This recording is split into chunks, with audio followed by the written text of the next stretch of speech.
No, no és la panacea que arregle tots els nostres problemes ni de lluny. La complexitat del sistema educatiu és això, massa complexa. Treballem en un dels sistemes educatius més rígids d'Europa, bueno, el més rígid d'Europa, i això és un mínim pas. Canviar l'organització d'unes assignatures en un curs d'ESO, en fi, té els límits que té. No resolem la separació, la segregació de l'alumnat segons classes socials, bàsicament, en centres públics i centres privats concertats que creen una sèrie de dinàmiques, com per exemple que les famílies que rebutgen més explícitament el sistema vagin a centres públics i els alumnes més acomodats, dels quals sols es demanda reproducció i poca creativitat, estiguen repartits per tot el sistema. No resolem la formació inicial del professorat ni l'accés a la professió. No resolem la manca de compromís d'alguns dels nostres companys professors o la burocratització del nostre treball. Ara, sí que obrim portes, i això crec que seria el més interessant quan treballem per àmbits, sí que obrim portes a que s'obriga la ment del professor. És a dir, el professorat està acostumat a pensar segons li permet pensar l'esquema organitzatiu en què treballa. Vull dir, jo he de pensar en omplir 55 minuts 3 dies a la setmana de la meva assignatura. I això crea els límits del meu pensament. És a dir, puc pensar dins d'aquestes possibilitats.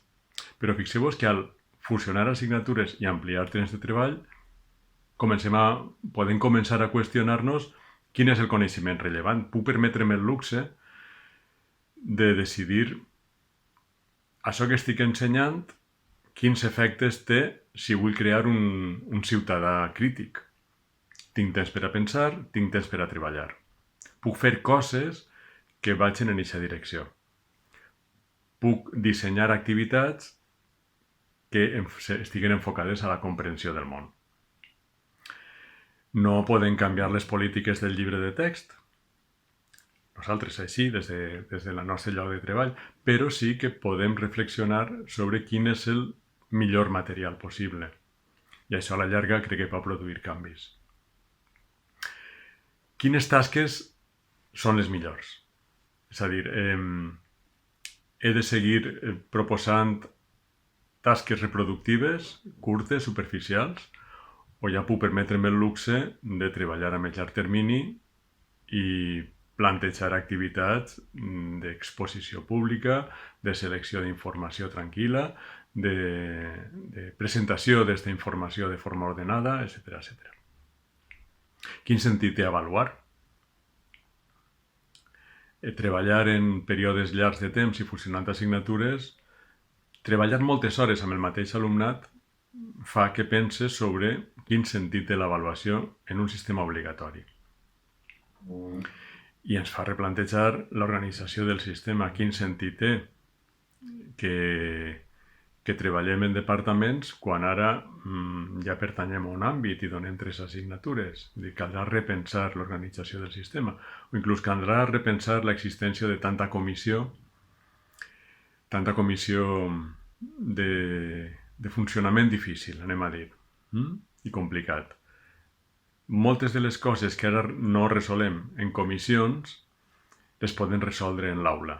Tenim temps, si tenim 9 hores de treball, posem per cas, en l'àmbit sociolingüístic, incloent la tutoria 10, tenim temps per resoldre moltes qüestions respecte a convivència, respecte a actituds de l'alumnat.